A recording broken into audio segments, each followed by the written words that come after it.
Hello, you guys. Good morning. It's still 24 minutes left of the morning for me here this morning. But good morning, good afternoon to those who is afternoon already. I hope everybody is having a good Thursday. Y'all got one more day left in the traditional work week. I know some people do work on the weekend, but the traditional work week is one day left. Um, and so I was busy this morning because yesterday I did not do hardly any work, child. So I had to get my stuff together this morning.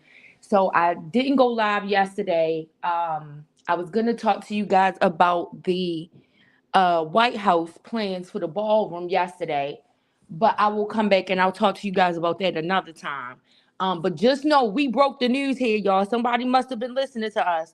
I knew that 150-year wait on that ballroom was going to be the pivotal piece that came up out of that press conference briefing after that White House Correspondents' Dinner shooting occurred. I knew he was going somewhere with that. So it seems to be that after the late first lady was traumatized right before her birthday, the most important thing on Donald Trump's mind is getting that ballroom built in the White House after he was shot at. So that kind of let y'all know what the heck is going on, or at least I know what's going on, right? So it seemed to be some issues with the defendant trying to with Cole Allen trying to get uh access to legal counsel, and some other things are going on surrounding his defense. They are disputing over whether or not the shot that was fired came from his gun or actually came from one of the Secret Service. If the Secret Service actually shot their own person, it's so much stuff swirling all around this story. So I want to get caught up on that before I talk to you guys about it. But know that I am keeping my eye on it. So the reason why we gather here today on this live is because I wanted to talk to you guys about the Celeste Rivas Hernandez case involving her untimely death due to the allegation is that being alleged that the YouTube gamer sensation David, his birth name is David Anthony Burke, unalived her. Right? The allegations and charges that he has is that he molested her, he murdered her, and then he mutilated her. Right? And so this is the case that we are looking at. So yesterday, the first person I looked at in relation to giving updates was Armand. And I wanted to listen to Armand first. This is the reason why, and this is probably the order that I'll continue to do it when they have court days. I want to listen to Armand first because Armand just gives a fresh perspective as somebody just going into the courtroom. Armand don't know nothing about this boy. He don't know nothing about this case, and he's not oversaturating his content with doing too much reporting on this case. He has pretty much stuck to, in his reporting, the court dates, the days he's been to court, and reporting on those series of events.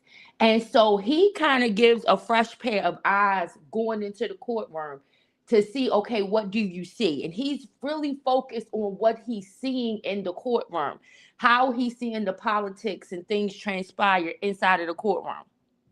So that's one of the reasons why I like to listen to Armand's coverage before I listen to everyone else who's going to do a more deep dive into the details and specifics of the case. Now, don't get me wrong, Armand probably will read that stuff as well. But Armand didn't read that brief yesterday on his live. Armand did not read the brief that was released by the prosecution. I believe the district attorney Hockman released the brief, um, but he didn't read the brief on his live yesterday. Armand pretty much focused on what he saw happening in the courtroom.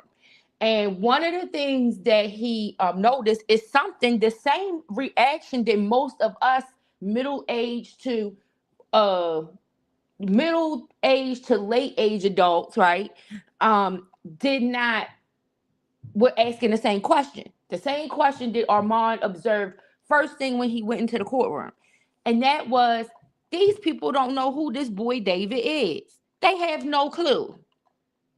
They aren't there because this is a major superstar that everybody knows and is so has such a heavy influence on the culture. They are there because of the gruesomeness of the acts that he committed. That is what has them there. Yeah, they know that he's supposed to be this YouTube sensation, this gamer, this really popular gamer. They know that he has some music, but none of these people in the courtroom, Armand said these people was whispering, talking to each other. He didn't want to reveal where they came from, which news sources they are representing. But he was saying they said they don't know this boy. They don't know him. They don't know who he is, right? But these young people do. And Omar said that one of the news representatives that was there, um, representing a particular media group, that she said that she don't know who he is, but her grandkids know, and her grandkids told her this is a big deal. And so this is a sign of showing exactly what I was saying, that when I talked about the 764 cult extremist group, and how the perpetrators are getting younger and younger. They're getting younger and younger to the point where this person, this star, we don't even know who he is, right? But he is somebody. And he's somebody who's made a lot of money. And he's somebody who signed with a huge deal. He didn't have to wait years in order to find a record label that would to sign him to a major deal, because this boy came as his own marketing genius. So he signed to a huge deal. And part of that is a pivotal piece in this case, because it is said that that is the motive, one of the motives and the reasons that he unalived this girl, right? So we learn a little bit more in the brief, okay? So the brief that was released yesterday gives us some more details. So, just as we suspected, the brief lets us know that communications between Celeste and David initiated when Celeste was 11 years old. Now, the brief confirms, or the brief, the evidence in the brief suggests to us that the sexual relationship between David and Celeste did not start until she was 13, which is another thing, a question that we had. Remember when we were speaking and we were asking the question, why did the charge for the sexual abuse? Why was it only from why was it only from September of 2023 to September of 2024? Well, the reason why is because what was it, September? I think. Yeah, I think from September, the charges with the sexual abuse only were charged between September of 2023 and September of 2024, right? Well, now we know that according to that brief, that one of the reasons why that the start date is the date that it is because that is when it was alleged that the sexual relationship started. So no one can say without certainty, I guess, that the sexual relationship did not start prior to September of 2023, which would have been Celeste's 13th birthday. But the evidence, was it September 20? Wait a minute, I'm trying to make sure I'm getting it right, y'all. But yeah, September 2023 to September of 2024.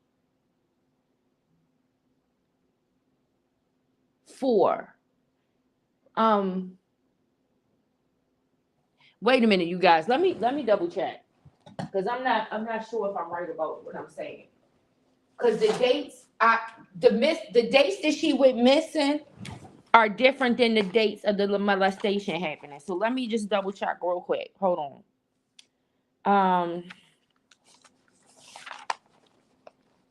Give me 1 second. I want to make sure I'm saying it right. Because I know we questioned those dates. Like, why did they only choose those dates? Especially since she was missing all the way up until her body was found. But we know that she was unalive somewhere between April 2022 and April. We know that she was unalived April 23rd, right? We know the events that led up to her death, according to the new brief that was released yesterday, were between April of 2022 and then ending, I think they said on April of 2025 or 26, either the 25th or the 26th of April. So that's the range of the unaliving. Those are the dates for the unaliving, the timeline for that. Hold on 1 second, you guys. I gotta find where I had that documented at. Hold on. Tesla.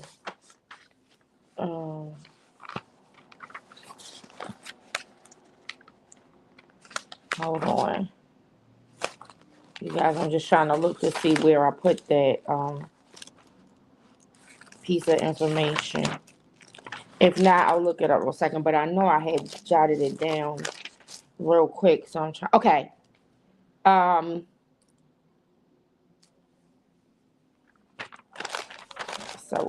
Okay. So she was yes, okay, so I'm right. The sexual abuse charges were from September of 2023 to September of 2024, right? That is the time frame that they have him molesting her. Okay? And now we know that the reason why is because according to the brief, they have evidence for that time frame. Now, it's not to suggest that maybe something didn't start sooner, but they don't have, according to the brief, any evidence that would confirm that. They do have evidence that the contact between the two of them initiated when she was 11 years old, right? And we said that previously, according to some other sources and some other information that came out, that we had some suspicion to believe at the time that she was 11 when they first started making contact with one another through Discord, right? Through Fortnite, Discord, whatever other streaming devices and communications and gaming services they were using, right? Because this is how they met. They met by both being gamers, playing on video games, right? And this was the topic of the conversation into that grooming process. Now, it's worth saying that at the time that David did meet Celeste online, that he was still a minor himself. He was not 18 years old yet at the time that he met her online. She was 11, and because since she was 11, he had to be like 16 or 17, something like that, right? So he was still a minor, but still a pretty steep age gap for two kids. He's still outside that. There's no Romeo and Juliet law in California. So he still would have been in some legal trouble with that relationship at that time if it had consummated at that time. But it it would, even if it was some type of Romeo or Juliet statute, most of them are a 3-year time frame. So he still would have been outside of that based on the age gap and the age difference. But at the time of the initial communication with them online, David was a minor himself. He was not yet an adult. Okay. So then the sexual relationship was consummated in September of 2023. This is what, according to the brief, like I said. Now, we know that a case is always going to follow the evidence. So this is the evidence that they have to support their case. Like I said, it may very well be possible that maybe something happened prior to her turning 13. But it also may be possible that there may be a reason or some kind of evidence that the prosecution has to confirm that they know that it only started when she turned 13, because they have all the evidence. They are able to see the text messages, photos, look at their communication and seeing how they communicate. And what I'm thinking is the reason that they were able to actually lock down the date of September of 2023 is because it must be some mention about it being their first time, right? That's what I think. I think we're going to find out that there is some mention that when they actually meet in September of 2023, that this is their first time together, right? But like I said, the initial them starting to engage started when she was 11 years old. So that's why we have that September 2023 date to September of 2024. Now let me through the brief try to explain I think how they arrived at their end date. So I think they arrived at the end date of September of 2024 because in the brief, it is noted that David and Celeste broke up in November of 2024, right? And that they had some months of arguing with one another via text. They don't know if it was any in-person arguments, but they were still communicating with one another by phone and via text. And Celeste was expressing how upset she was that they're not seeing each other. She was expressing that all they do is meet up with one another to have sex, um, and that she was sick of that. And so I think that there's some ambiguity and some question of probably from the last time that they can document that she saw him, which may have been in September of 2024. And the reason why September is important because that is her birthday month.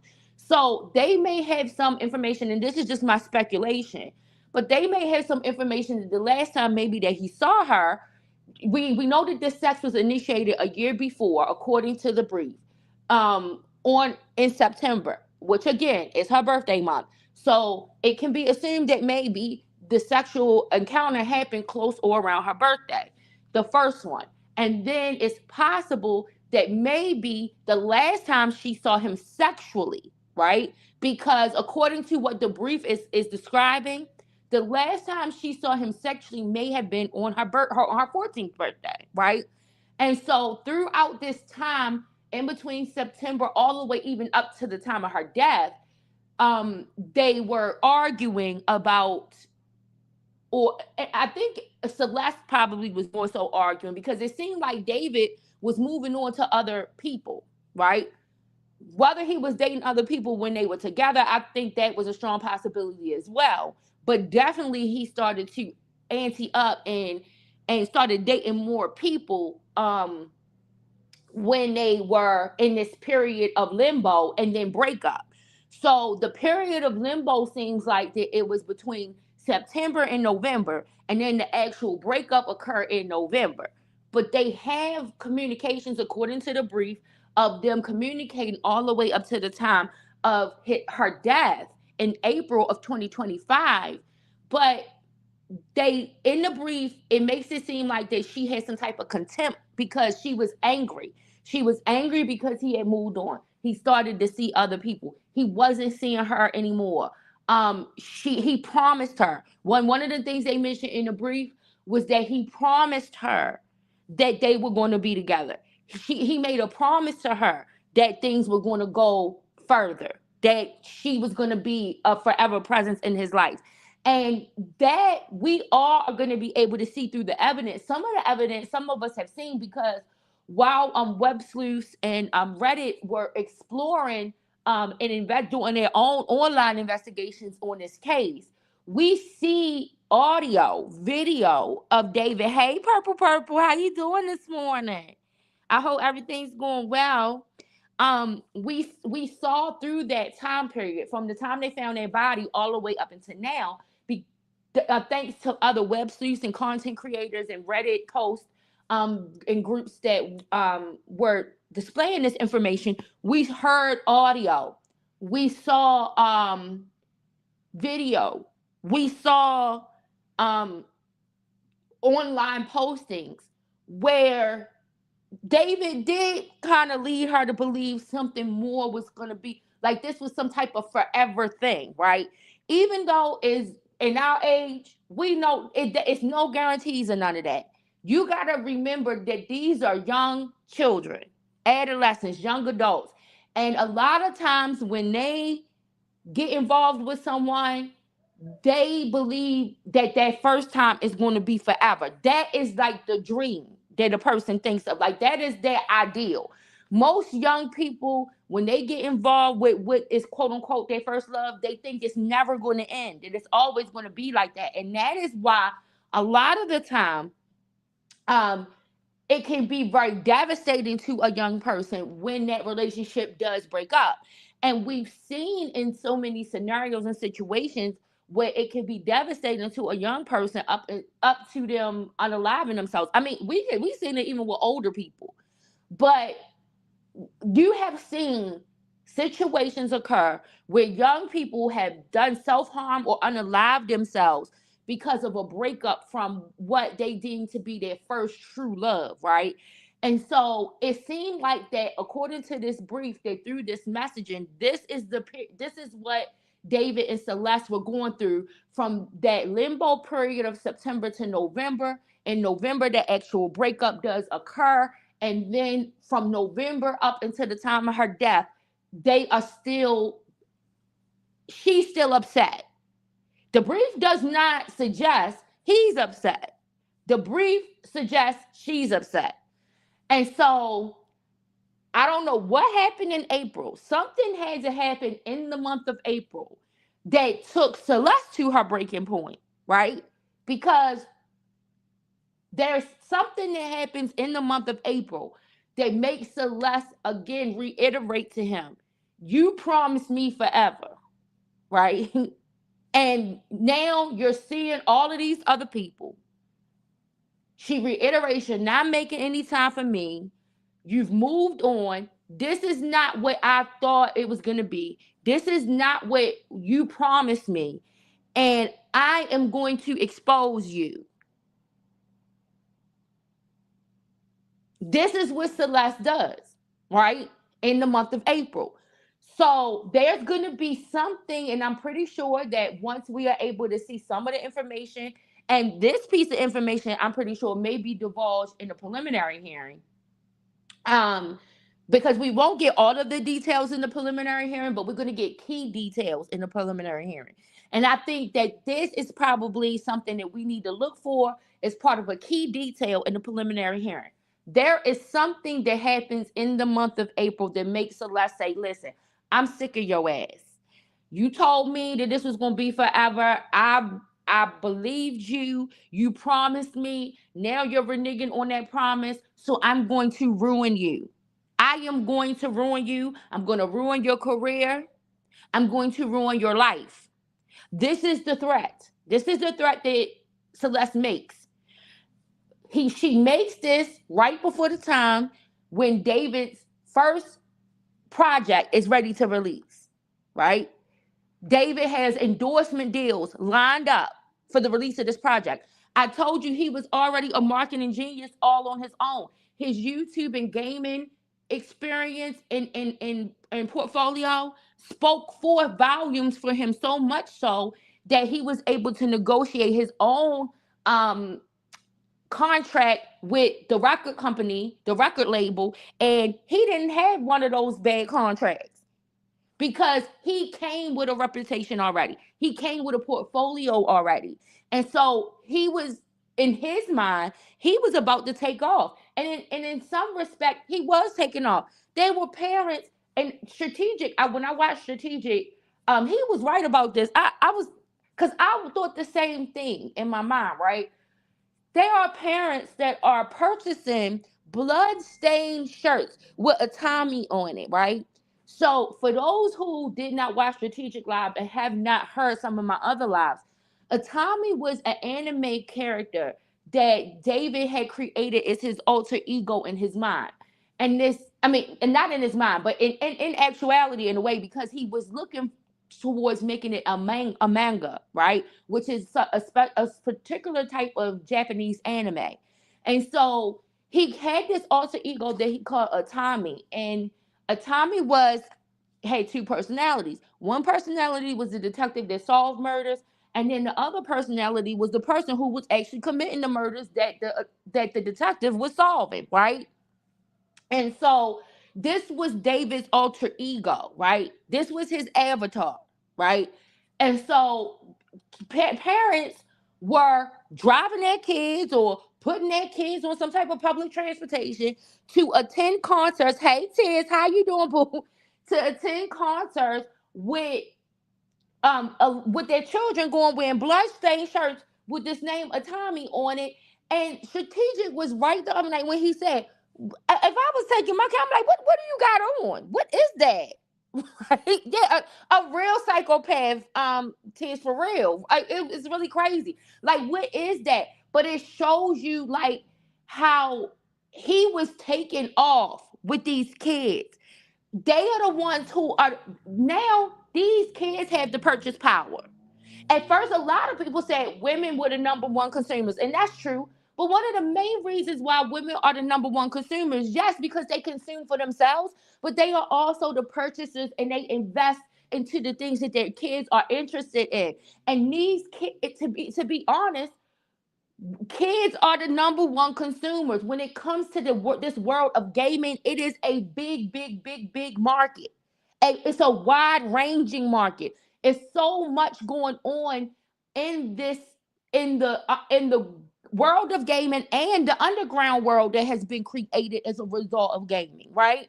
So yeah, that he was ready to take off. So the idea that in the month of April, we don't know if the thing that made Celeste issue the threat against David to expose him was that he was about to go on tour. And then she may have felt like, okay, he's already seeing other people. Now he's going to really get out of control once he gets on tour. So I'm going to threaten him. I'm going to threaten him and say, I'm going to expose you. So it could be just that David was going on tour. And this is what motivated her to say, I'm going to issue him this threat. Maybe with the hopes of that then he will come to his senses and realize I really am the one for him. I'm pretty sure that in her mind, that is probably what she really thought. She was 14 years old. That's what a 14-year-old would think, right? Um, but that maybe there was something else. Maybe there was something else that she saw, that she witnessed, that she heard that set her off in the month of April to issue this threat, right? So she issues this threat on the 22nd of April. And by the 23rd of April, David has this plan ready to go. And so, according to the brief that was issued by the district attorney's office yesterday, David contacts Celeste by text message and urges her to come to the residence in the Hollywood Hills. Now, this explains more of what we were saying previously when we were like, Celeste wasn't missing all of that time, and we knew it. As it started to unfold, see, most of the content creators and mostly everyone else, and I think even still some of the people aren't getting it. I think it's still not connecting for them that when Celeste was reported missing that last time that she was reported missing, that wasn't to indicate that she did not come back home. I think that was the last time the parents reported. And I'm almost now certain that the parents had some type of advisement to leave her missing because of how often she was going missing. And that they would have to keep making reports. She would leave and then come back, leave and then come back. Imagine calling 4 and 5 times a week to the police to let the police know, oh, my child came back home. That becomes tiring. And so after a while, after law enforcement comes out so much, they will advise parents like, listen, you have a habitual runaway. Don't report them found until you know they are going to be stationary and stay. This is the advice that the police give to parents.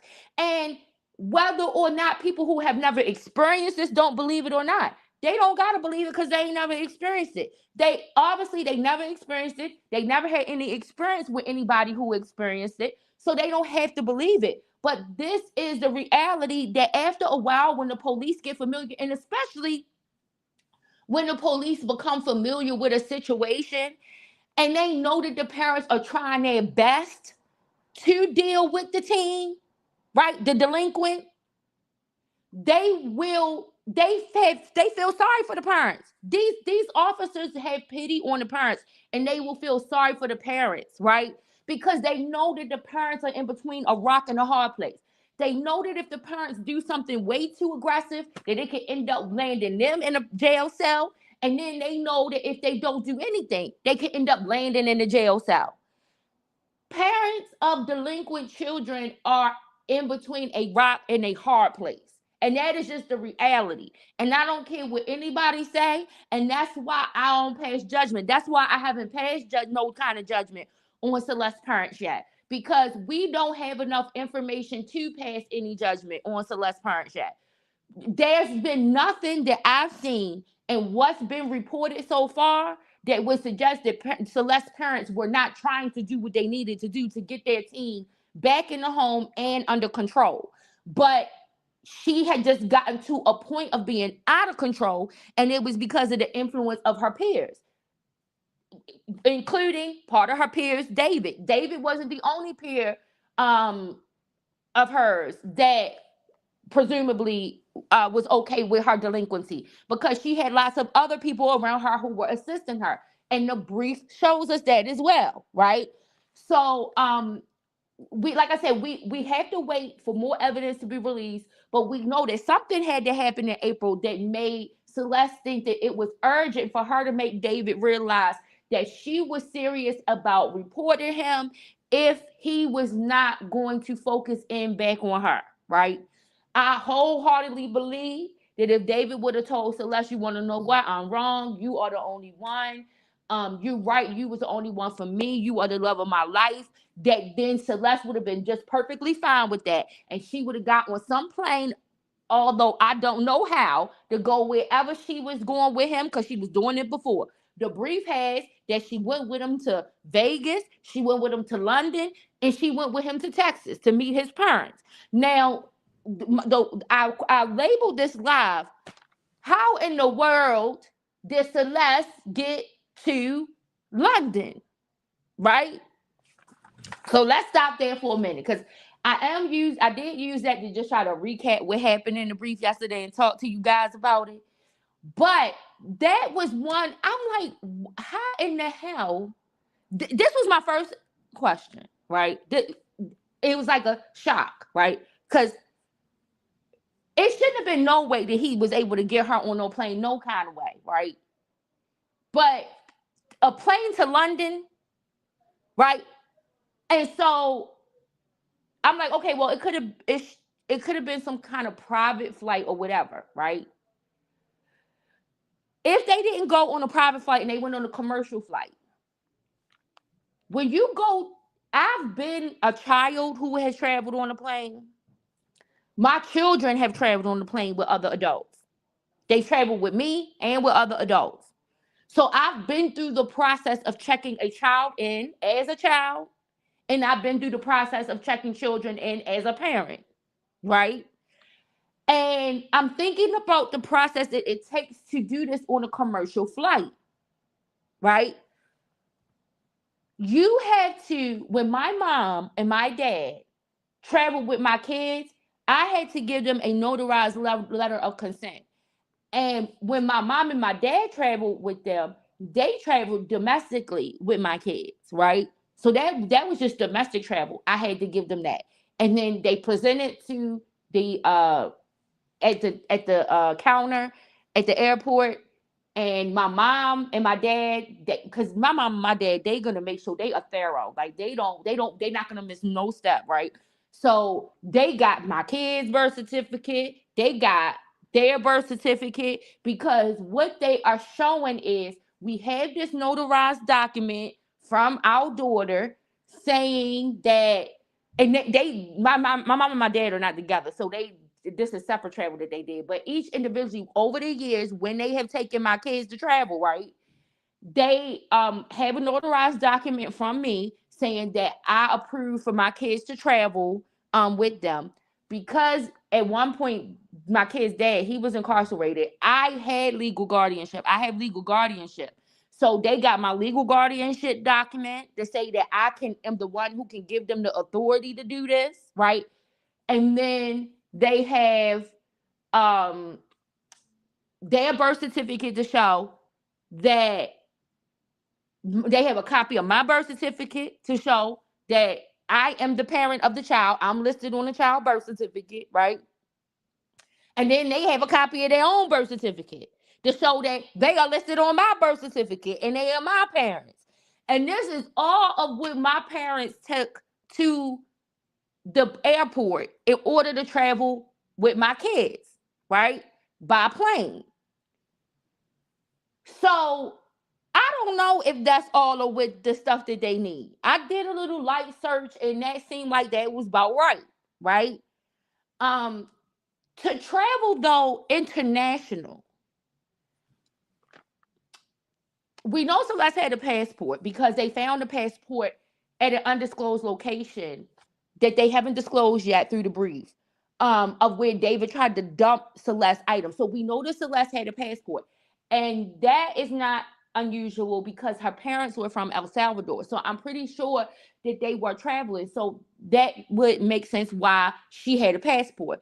And it did not say a fake passport. It made it appear, according to the brief, that this was a legitimate document, right? So she had a passport.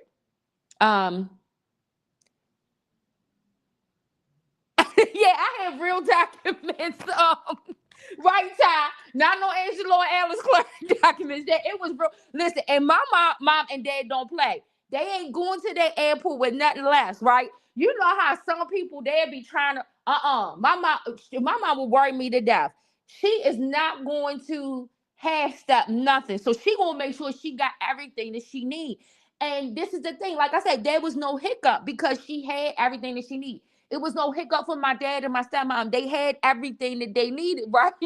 So but I'm like, okay, what happens when that doesn't happen? Like, what does the airline do when somebody doesn't have all of that, right? Because I don't know what the airline would do if people don't come with all of that.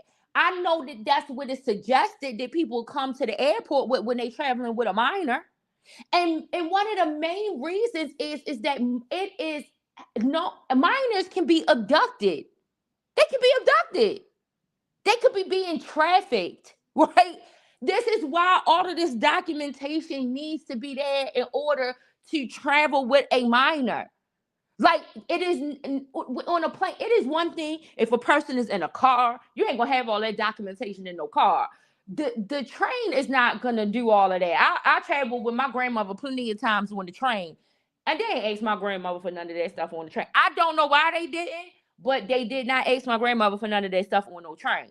Um, my kids have gotten on the train with other people and they didn't ask for none of that. You know, one time my kids got on the train with their big sister. She was an adult, but they got on the train with her. They didn't ask for none of that kind of stuff. But on a plane, it is standard that they tell you to come to the airport with this stuff because if you don't, you might not be on that flight. Because this is how you children get abducted, never to be seen again. And not suggesting that they can't be abducted and travel through a car or travel, like I said, through a train.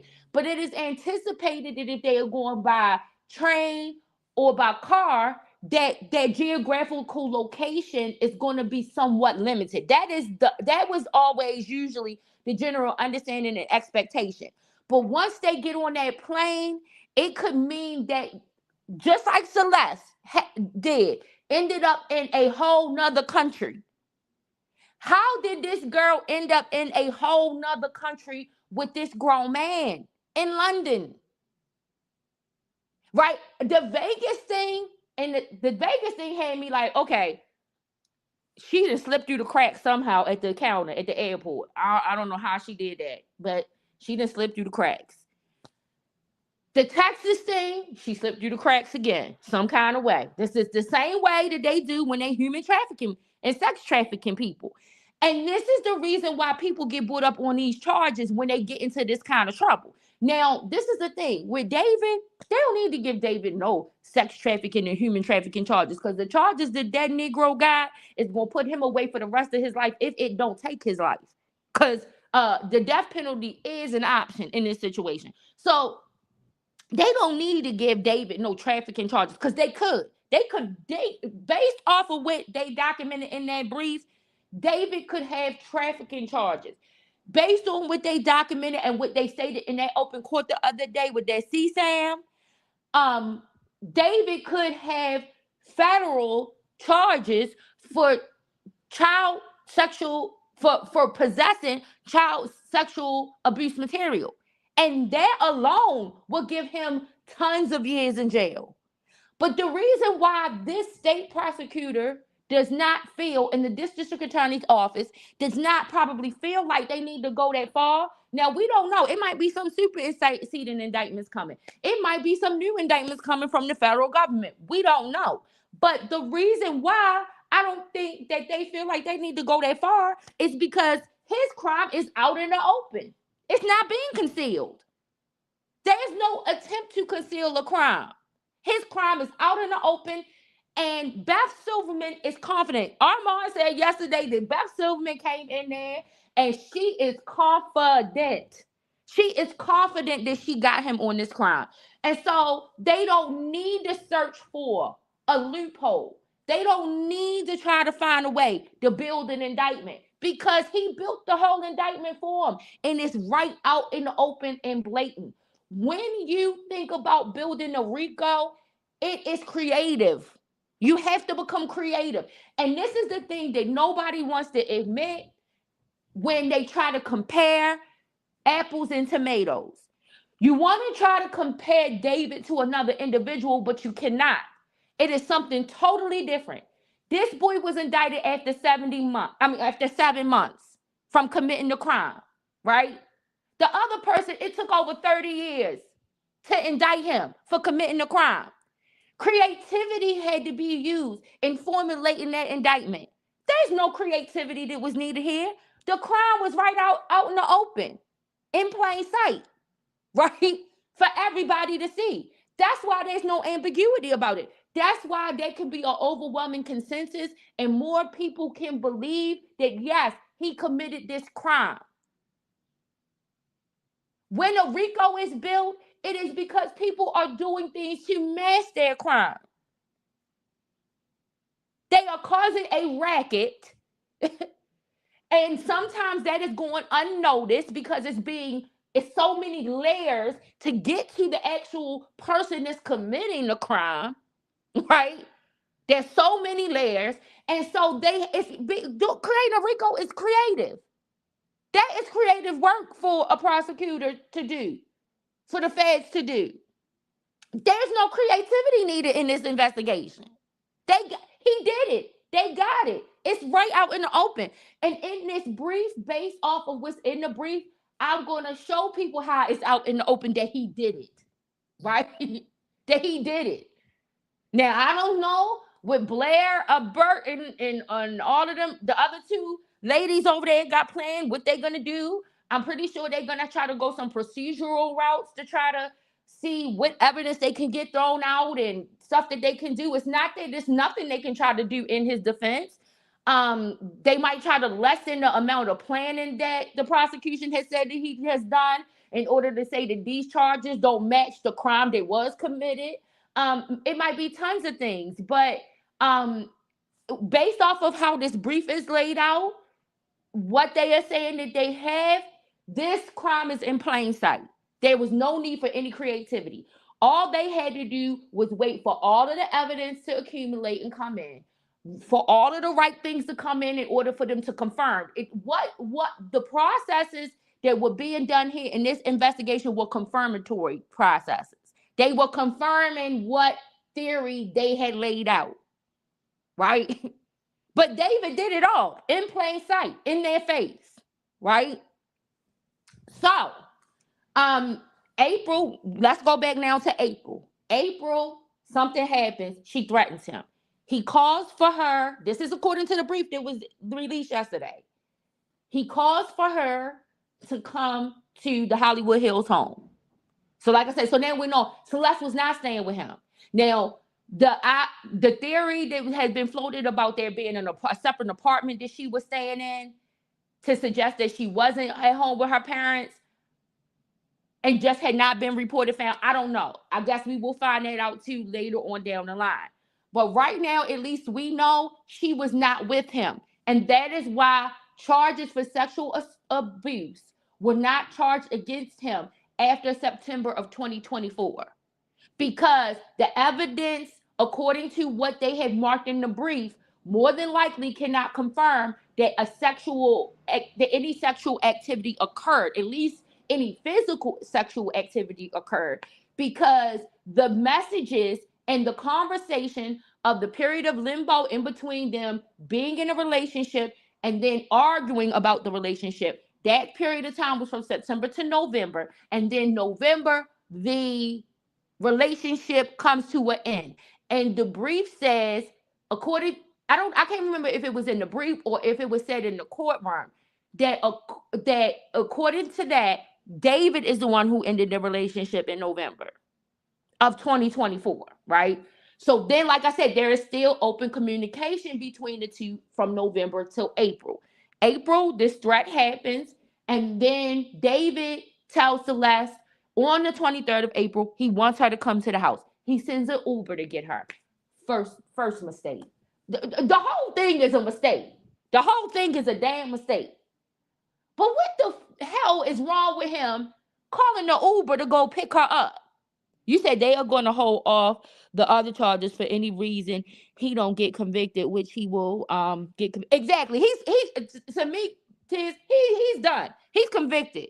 And this is the difference between, like, when people say like the public needs to give the presumption of innocence. No, we don't. No, we do not. The jury has to give the presumption of innocence. I'm gonna tell y'all right now, if I was in that LA County and they was screening me to be a juror on this case, I would tell them straight his ass is guilty. Don't put me on this jury. Don't put me on this jury, because I believe that he is guilty.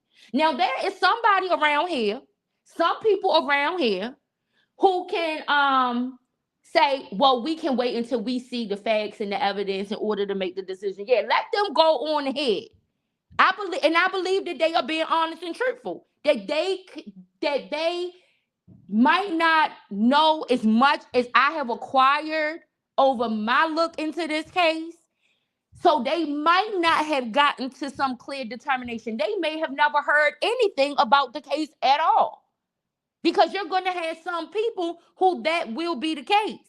But as for me, I know too much about what's leading up to this that I don't need to really even know the unknown of it in order for me to come to a conclusion. I don't have to give him the presumption of innocence, because that's what?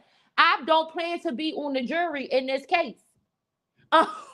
If they called me to do jury duty on this case, I'm going to tell them the truth. I ain't going to lie like what some of y'all suggest when y'all make up your mind. Some of y'all, when y'all make up your mind, y'all count on the fact that one of y'all going to end up on the jury so that then y'all can throw the whole goddamn case, right? I ain't one of them, right? I'm on the other side. If they call me up in there and start questioning me and ask me that I make up my mind about the case, I'm going to say I absolutely did. I absolutely believe he is guilty. Then go on ahead and just send me right on home. I'm going to tell the truth, because that's what I believe. I don't owe him the presumption of innocence. The public does not owe him the presumption of innocence. The people that signed up to be on the jury owe him the presumption of innocence. And I think that is what sometimes people miss when they are trying to say that something that happened in the public interfered with somebody's case. When those jurors are being screened, they are being screened, and under oath, they are saying that they are willing to give the individual that is being tried the presumption of innocence, that they are stating under oath that they will refrain from listening to any media coverage pertaining to the case, that they will refrain from looking at any news articles, that they will refrain from discussing the case. All of this stuff, they say this under oath. And so in order for you to try to prove that something was tainted, that the process was tainted, you are going to have to demonstrate how you know for a fact that the jury was tainted by something that happened outside of that courtroom. And if you cannot prove that, then that is not grounds for anything. That is not going to get you anything. That is not going to get a fresh pair of eyes or a second look at nothing. That is what people are not understanding. All of the hell and mayhem can be going on outside. But if those jurors, and nobody witnessed those jurors, had any type of outside influence impact what they did in that deliberation room, and if those jurors never come forward and say that some type of outside thing impacts their decision in that deliberation room, then you cannot make a claim against that. Now, there is a case right now that me and Miller, Miller always comes into my chat, and then me and Miller looked at from the beginning. It was the Letitia Stouch case, where she had unalived her stepson, Gannon, right? Now, it is clear that that woman committed that crime. But the decision in the case is overturned. The reason that it was overturned is because it did have something to do with the juror. The thing that had to do with the juror is something it was very interesting how this happened, right? The juror, one of the jurors in the case is related to somebody in the district attorney's office over there. I cannot remember where they're from, but over there where they're from, it's called the Letitia Stouch, Leticia Stouch, Stauch, I believe is the last name. She, the juror, one of the jurors from the DA's office, one of the jurors is related to somebody who works over there in the DA's office. One of the prosecutors, I think, or something, right? And because of the nature of that case, there is some kind of rule over there where in order for a relative to serve on the jury, there has to be 6 degrees of separation from the person who is employed and the person who's on the jury. And for some reason, there was only 3 degrees of separation between this juror and whoever in this DA office who worked in this DA office. Now, this is the thing. I don't think that the person who was prosecuting the case was related to the juror, but it was somebody in that office. And because of that, that murder case got overturned. Now, that's a reason. That's something that can be proven, right? But now it's going to a new trial. You said I heard of her, but didn't follow the case. Yeah, that case is crazy. And Ty, she did it. Just like how we could see the layout in this case, and we know he did this. She did that, right? But because of what happened with that juror, and it was something about the way that Gwadir went, and it's really technical. It's really after I do this live, I'm going to post a live from the lawyer. He explains exactly what happened with the juror, but I got the base and the gist of it correct. That the juror was only 3 generations removed from being attached to this person who worked in the DA's office. It's not right. But they said this was an error of the prosecution, the prosecutors, right? The prosecutors made this error, and as a result, she's due a new trial. And so now things are being discussed and worked out to get her ass back up into that court. I so wish that it was something more that they could do to her ass to have gone through this shit. Because that lady, she ain't right. And all of them people that's going to have to come back and testify, I feel that the first time listening to that evidence was jarring. But having to go back and do that all over again, that ain't right. I so wish it was something more that could happen to this lady for this happening, right? But That's a scenario where you have grounds for a new trial. Not some of this other shit that I be hearing floated out here. If there is not shown that there was any influence or impact on the jury in the deliberation room because of whatever outside noise you think may have been going on surrounding the trial, if you can't prove that, what are you doing? What are you asking? What do you think you're going to accomplish? What do you think is really going to happen here? But some people have the belief that something will. So moving right along, right? We gonna move along from that. So let's go back. Now we going back to Celeste showing up at the house in the Uber that David called for her, probably even stupidly from his own account. But they smart though. They be thinking they so smart. They don't. Y'all, listen. I got young kids, right? I got young adults, and I have a 17-year-old. Now my 17-year-old, well, she'll be 17 in June. Not as much. I told y'all that's a good kid. She is so good. She's not as bad as trying to make me think like she know everything. But them other ones, baby, they be thinking they know. And you want to know what I do? I be like, you go right on ahead. Go on ahead. I let them find out. I let them F around and find out. Right? Because sometimes that is the best way to find out that you don't know every damn thing. And I don't know what in the world, in the life of a criminal, they think that it was okay for you to send an Uber to go pick up your victim and bring them to your house.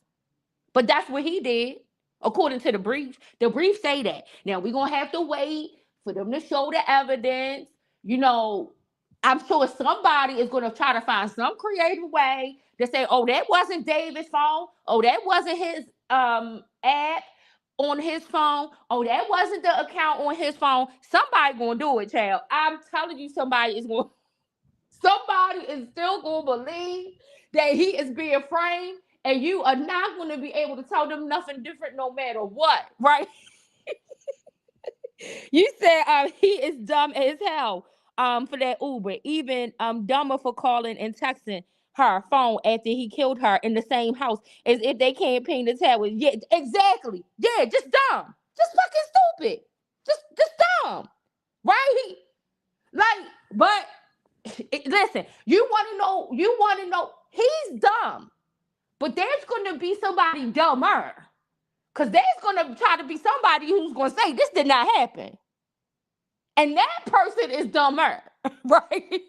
Because baby, I ain't defended nothing like that. Not no evidence in the broad daylight like that. That's why Trump said that, when Trump said that he could go shoot somebody in broad daylight in Central Park and he's still going to be able to get away, he's still going to be able to be the president, he's still going to do what he wants. He ain't never lied. He's showing it. He is showing it now. So as dumb as people want to say Donald Trump is the scariest thing, is that there are dumber people out here who went and voted for and they okay with him shooting somebody in broad daylight in Central Park. That's the scary thing. It's all the other people. The other people, I am more scared of these people who went out and voted for this man than I am of Donald Trump. That's why I be laughing at him now. I talk about him and I talk about it in the comedic way. Number one, because it's the only way that we kind of can talk about it, because it's so sad that you gotta laugh about it to keep from crying. But I'm more concerned about these people, and I think our intelligence agencies and stuff are too. I think they are more concerned about the mentality of the people who went to the polls and voted for this man than they are for the fact that this man is the president. I think that's why some of the shit that he do and the shenanigans and stuff that he does, this is why intelligence doesn't disclose it, because they know that you got this fraction of people that is crazy as hell. They ain't gonna never believe the facts, and then they gonna go, they stormed the Capitol the last time. Where they going this time? Where are they going this time? Right? And then who will be insane enough to pardon them again for doing some shit again? Right?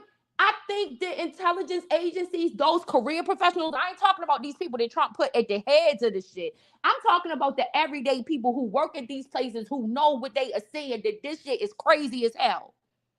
Those people, those career professionals, they are looking at this shit like this mentality, we can't figure this shit out, right? So dumber than David are going to be people who are going to try to debunk these facts because they out there and they are coming to a theater near you, okay? He said, but they keep missing. He said, we have to cope. And exactly, that's our coping mechanism. You said, right. That is our coping mechanism, right? Is that we just got to laugh at it. That's just what it is, right? So, but dumber, like I said, dumber than David is going to be somebody who's going to come out here. I understand his defense team needing to defend him and coming up with a strategy to defend him. That's their job.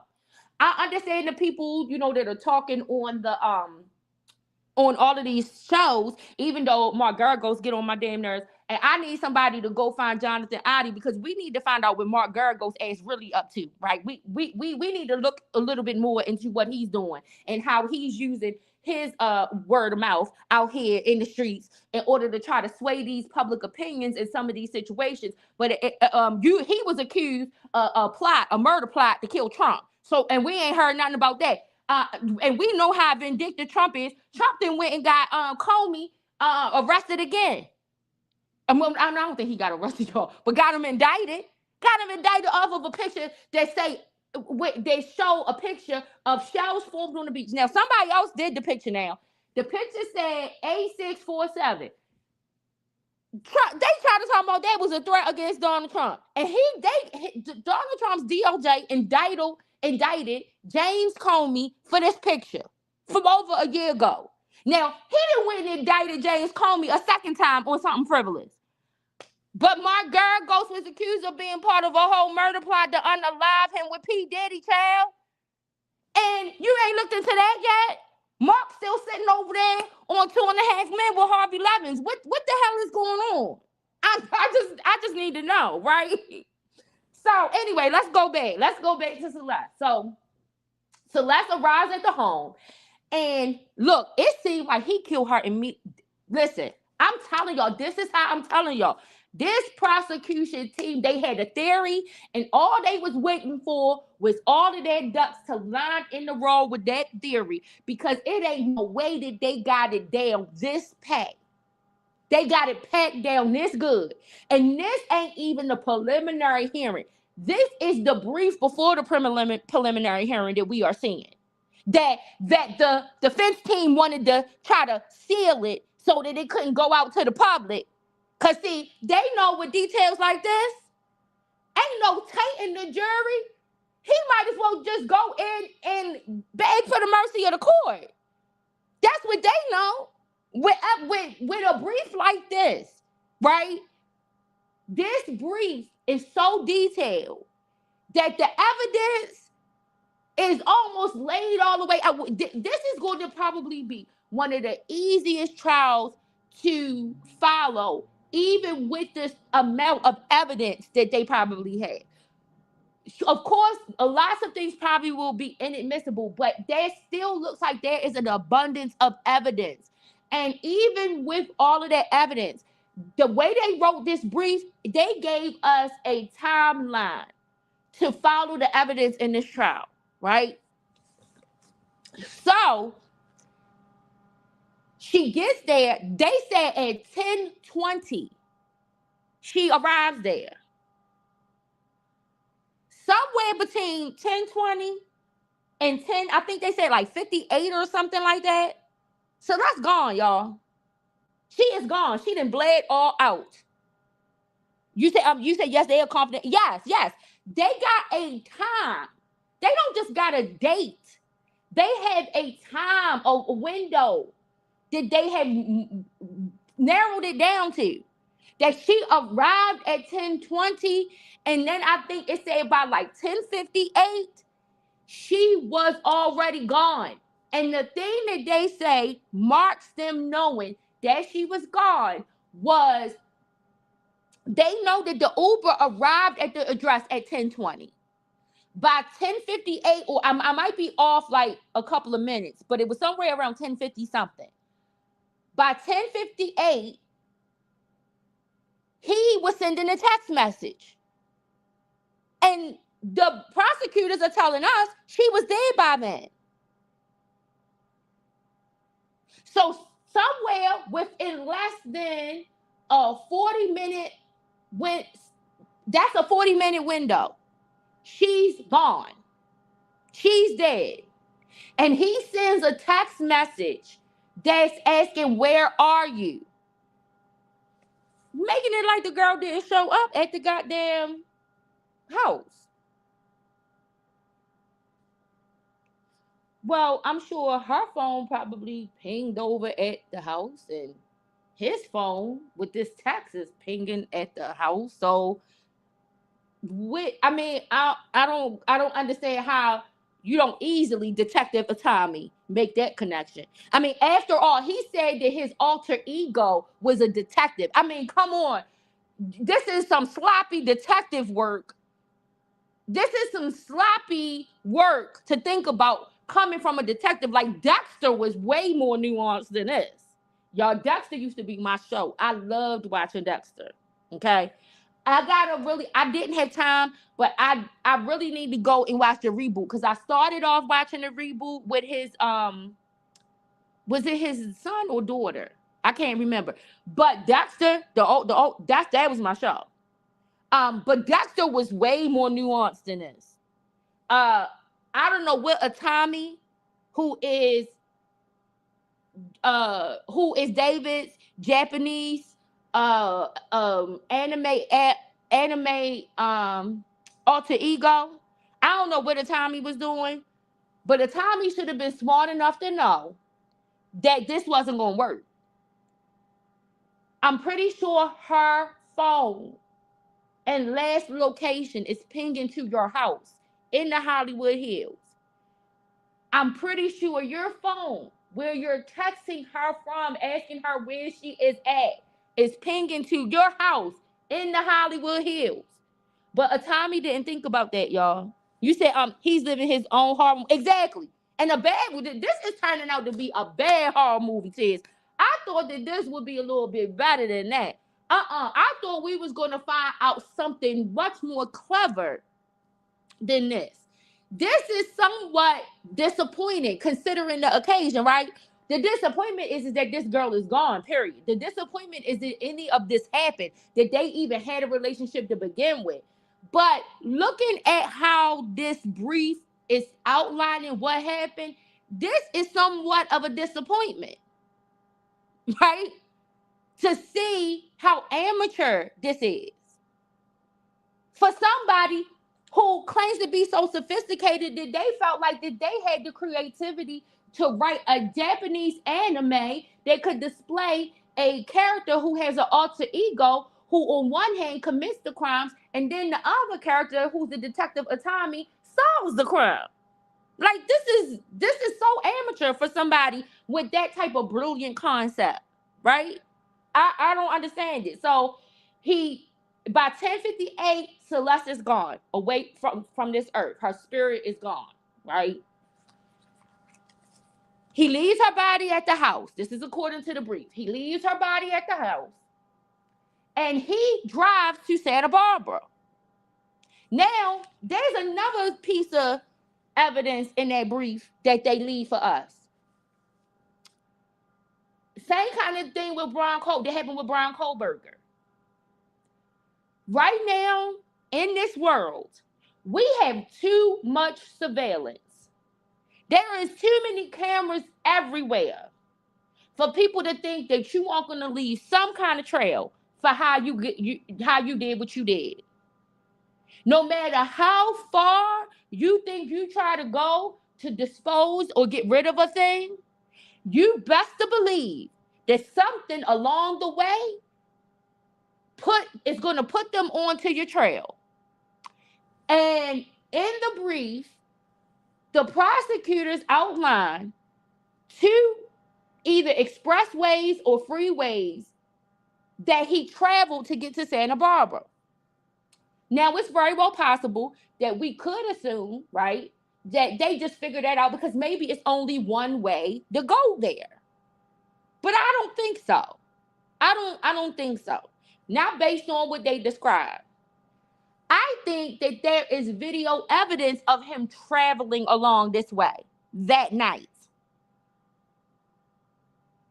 And then in the brief, they let us know that they located Celeste's passport at the destination where he went to go get rid of her belongings. Because he didn't drive to Santa Barbara to get rid of Celeste. No, he left Celeste's dead body at his house in the Hollywood Hills while he went in a blue pool. Let me back that. Let me make sure I add that. In a blue pool. He ordered a blue pool. Blow up pool, inflatable pool. He did that to try to prevent the blood spill onto his floor. So he had the blue pool in the garage. Okay? So he leaves her dead body at the house. He goes to get rid of her belongings. He goes to Santa Barbara, takes a trip to Santa Barbara. He takes a certain route. They know the route that he took. You say they got evidence to back up everything. They exactly everything.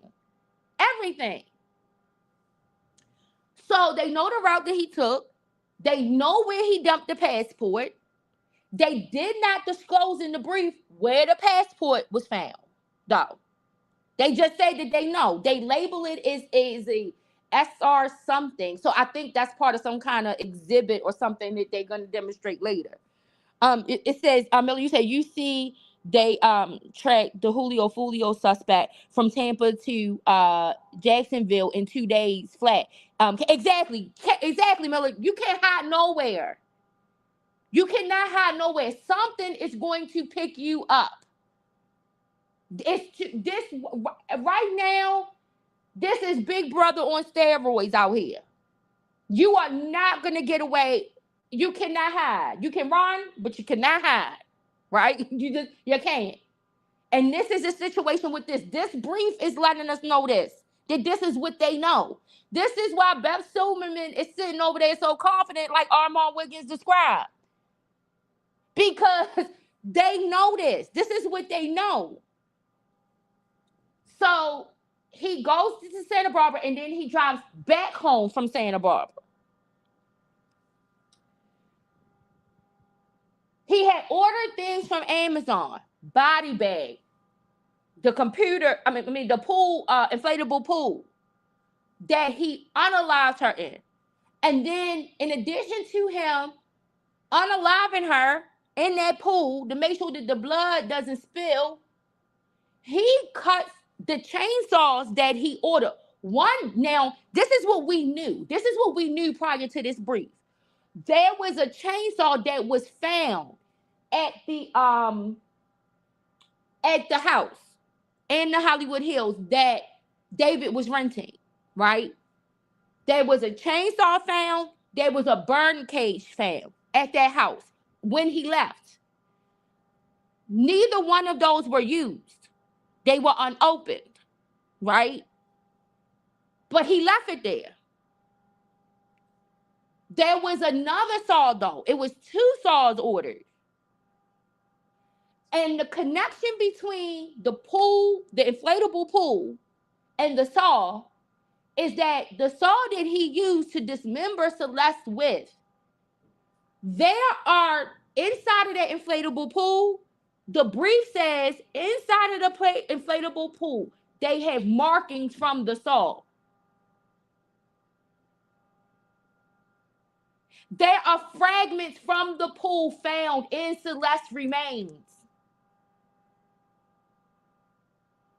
There is blood splatter found still in that pool.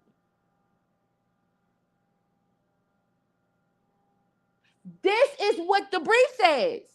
This ain't even, we didn't even get to the evidence being laid out yet. This is what the brief says. This pool, law enforcement confiscated this pool with their September search warrant. So he didn't even get rid of the pool, y'all. He didn't even try to do anything to get rid of the pool. They found the pool right in the garage.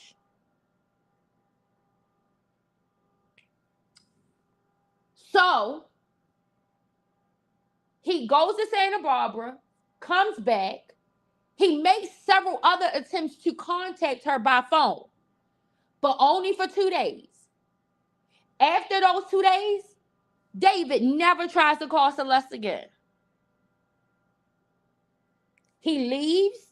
He goes on his tour. I mean, I think he had an appearance or something, because he didn't go on the tour yet. He didn't leave for the tour until July. Right, dumb as hell, Tiz, exactly.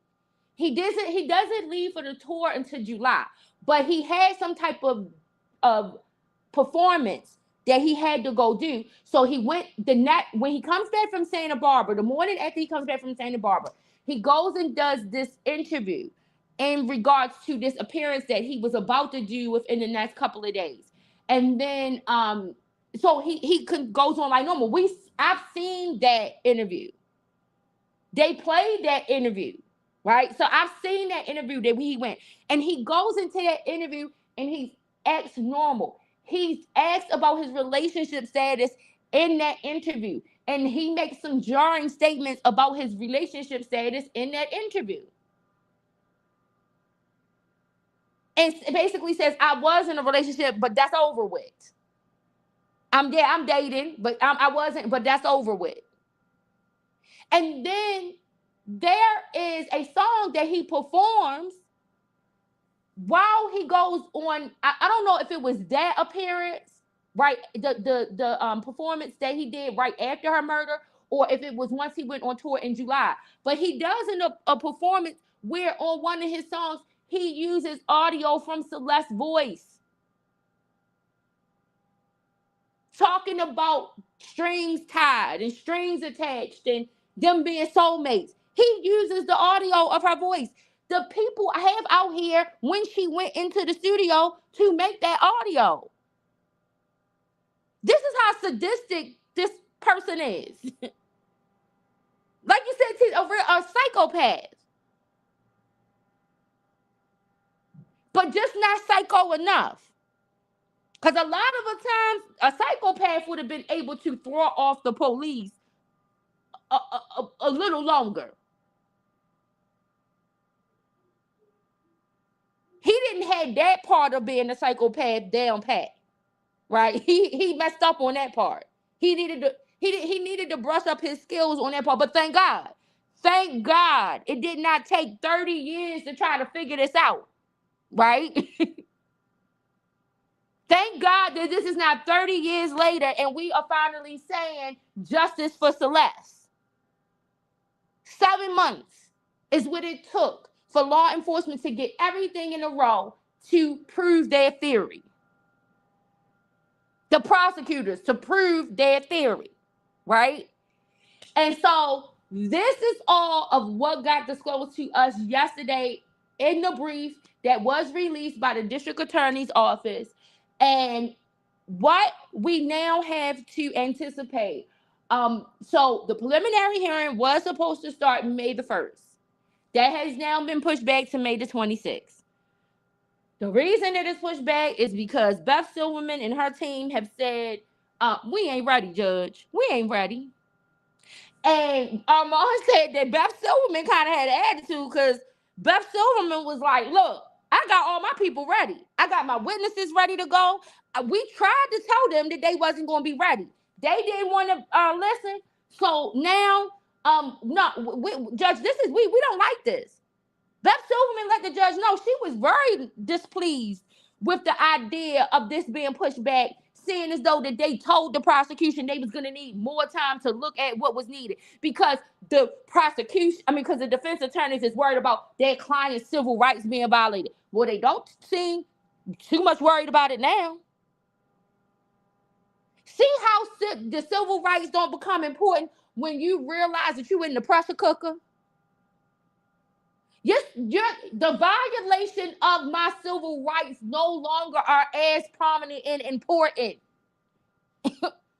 When you look at the surmounted amount of evidence that is there. Oh, you can't hold him. You can't keep him past these days. Oh, y'all tried all of these slick tricks in order to go pick him up on the Thursday so y'all would have an extra day in order for y'all to bring the charges because y'all ain't ready. This is all of what we heard these talking heads out here saying, namely Mark Geragos, accusing the prosecution of them trying to delay. Did the police move in before the prosecution was ready for them to move in? This is a sign that the prosecutors, they weren't ready. This is what we've been being told for the last couple of weeks leading up to this hearing yesterday.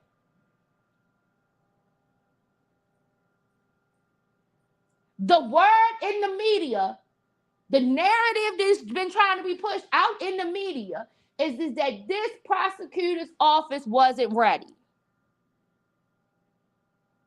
That what they are doing as a desperate measure that they couldn't, we've been told they couldn't get an indictment from the grand jury.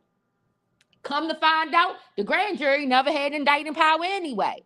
But then they got certain content creators out here making people believe that because the prosecutor said that the grand jury didn't have the power to indict, they are interpreting that the grand jury didn't have enough evidence to indict. And this is what the misinformation is being spread.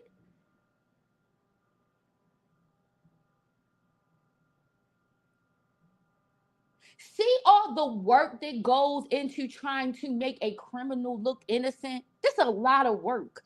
This is a lot of distorting of the facts, of the truth. This is a lot of storytelling to try to make someone who is guilty look innocent. You had to call in all of the big dogs to try to make them look like, give reasonable doubt, to lay a foundation for reasonable doubt. It seems like to me that the defense is the one who is putting money into the media campaign in order to try to lay reasonable doubt out and to taint the jury pool. Because the prosecution, according to that brief, don't got to do nothing but go in and present the facts. They don't have to do anything but lay out the evidence. That brief is in plain sight. The crime is right in front of our face. They didn't have to do anything creative. All they had to do was go into the crime scene, collect the evidence, follow the trail, and here you have an indictment. It is my prediction that David will be indicted after this preliminary hearing, whenever it takes place. Now, I want to say this one other thing. So in the Nick Reiner case, you know, where he killed his parents, his famous parents, that case was, it was a status conference on that case yesterday too, in the same county. Nick Reiner, it has the same situation. He has not been indicted. So I want people to kind of like explain to us the difference in the narrative that we're being seen pushed in the David case, where they're saying that the grand juries did not have enough evidence to indict, right? This is what they're trying to get us to believe. This is what's being said in the media, that the grand juries did not have enough evidence to indict, although the prosecutors clearly let us know they never had any power to indict. Basically saying the path that we're taking is the one we selected. This is the way we want to go. This becomes evident in the same thing that they are doing in the Nick Reiner case, where he is alleged to have unalived his parents. He has not been indicted. They are going this route by having the preliminary hearing. Same thing. Same thing. Does anybody doubt the evidence in the case? Does anybody doubt? What is he pleading? He is pleading guilty by reason of insanity. So they removed the question of, did he do the murder? Yes, he did it. But he's saying he was insane. So I did not do this. But the prosecutor's office is responsible for doing a preliminary hearing because that is the route in which they want to go to indict on this case. Same thing in the David case that they're doing. So I don't know how often LA County chooses to do it this way, but it seems as though we have two high profile cases that are coming out of that same district that are using the same method in order to get the indictment. You said for God's sake, she was found in his exactly. Yup. Celeste her word and expose his tail even exactly. Even in her death. And he couldn't resist the urge to use her voice and to make her voice audible in his performance after her death. Like, that is crazy. The audacity. But this falls right in line with his persona. This falls right in line with who he is. So it's really no surprise. None of it is no surprise. This is insane. So, like I said, the next date we had to look to, in this case, I think they May the 12th, they will have another status conference prior to the preliminary hearing that's scheduled for May the 26th. There, they are expected to assess what evidence has been handed over and discuss whatever little last minute things again. But I want to prepare for another thing that could come down the pipe. So, and this I was able to gauge from me looking at Nick Reiner too. So, yesterday I told you Nick Reiner had another status conference, right? Nick Reiner's preliminary hearing still has not been scheduled. I don't believe. If I know there was some talk of September, him having a preliminary hearing, but I don't think that they scheduled it, right? But yesterday it was a status conference. Now look, Nick Reiner was arrested before David, right? Now, a defendant is entitled to a preliminary hearing within a certain amount of days. This is why the first court appearance when Blair Burke is arguing for her client, she is arguing because she's saying in order to push this preliminary hearing out any past certain this has the potential to violate my client's civil rights. This is why I said the thing about now civil rights don't matter. The civil rights don't matter now because now you seeing what's being laid out. So now, hey, wait, it's your civil right to wait a little bit longer in that jail cell. It is your civil right to wait a little bit longer in that jail cell because it is more than likely that you are going to be indicted based on this information that they had. And the prosecutor's office, they warned you. They told you that was the case, but it was a power move on the behalf of Blair Burke to try to make it look like the defense is not intimidated. We're not intimidated. Our client did not do this. It was to give the public that they have confidence, that they are confident that their client will be exonerated from these charges to the point where the preliminary hearing, we are going to prove in the preliminary hearing that he didn't do this. He's not even going to get an indictment. They were so confident of that, right? Going in. I told you that was just a power move. That was just acting at its finest, right? They knew that they were not going to come in on the 23rd of April and do a preliminary hearing. And then they knew that more likely that on May the 1st, they were not going to have a preliminary hearing, right? But there is a possibility that we're still not going to have a preliminary hearing on May the 26th. Now, the judge in this case, Armand said yesterday that she did say to them, she does not want to keep pushing this out. She does not want to keep pushing this preliminary hearing out.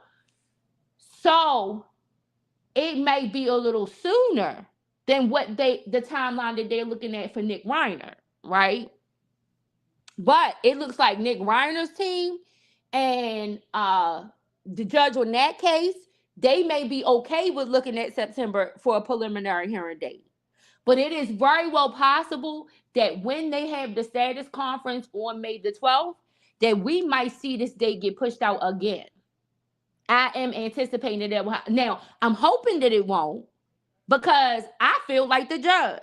because the more time that I know that, okay, it probably works on the defense's favor to do all of these delays now, but I feel like the more time that they have to get to the preliminary stage, the more I'm just gonna be agitated by these talking heads. Cause I don't, and this is listen, y'all, I am very fair, okay?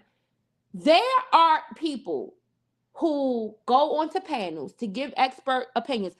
One I can name, like the lawyer, he will all now the lawyer, he provides all sides of the case, but some of the times he leans more towards the side of the defense, right? Same thing with lead attorney will do that too. A lot of times he gives both sides of the case, but he will lean towards the defense. I don't take offense in the way they do it, right? But it's something about somebody who I just think is a scumbag of a lawyer that it pisses me off when they do it, right? I am fair. I am not against people providing the side of the defense. I consider the side. I consider and look at a case because I am looking at these cases as someone who follows true crime. So of course I'm looking at all sides of the case to see if the prosecution is proving their case. But I'm not always in favor of the defense. I'm not always in favor of the case for the prosecution. There are times when I might feel like a defendant might not be guilty. There are times when I feel like a defendant might not have done what they said he's done, and I feel like the prosecution is not putting on a good case, right? But I'm okay when I feel like that person who is speaking from a place of fairness, speaking from a place of being an equal opportunity employer. When I feel like, or I got some inclination that this is a piece of scumbag of a something, it racks my nerve. And the longer that we have to wait for this preliminary hearing, we're going to still hear it even after. But I think that there will be more for the prosecution to gloat about with the public once they lay out the preliminary hearing, the facts in the preliminary hearing. Then it will make it more challenging in this media blitz to try to say some of the things that they've been pushing out here, right? So I know the judge has a whole nother set of reasons for why she doesn't want to let this drag out too long, but that's part of the reason why I don't want it to drag out too long. So I really do hope that the preliminary hearing does start and take place on May the 26th. But based on what happened with Nick Reiner yesterday, I think that we should be prepared that it might not be on the 26th, and it might actually get pushed out much further than what any of us expected for it to get pushed out. And I think that is telling, because for a defense team who came in ready to say they ready to go off the ground, they made it seem like we waiving us, we are invoking our speedy trial rights. And that's why Beth Silverman let her know, I'm ready to take this case to trial in 60 days. Beth Silverman told them that day one in the courtroom. I'm ready to take this case to trial in 60 days. since they want to come in here and play, since they think that we ain't ready, since they think that if they try to rush us into the court in order to display the evidence, we don't got nothing, I'm ready to go to trial in 60 days. That's what she told them on day one. They didn't believe her. They didn't believe her. And this is the bind they got themselves in. So the longer that they delay, the longer that they have the stalemate, people who are really like looking for justice, people who are objectively looking at these cases, they can see what is happening. They can see why each side is both making the certain moves that they're making.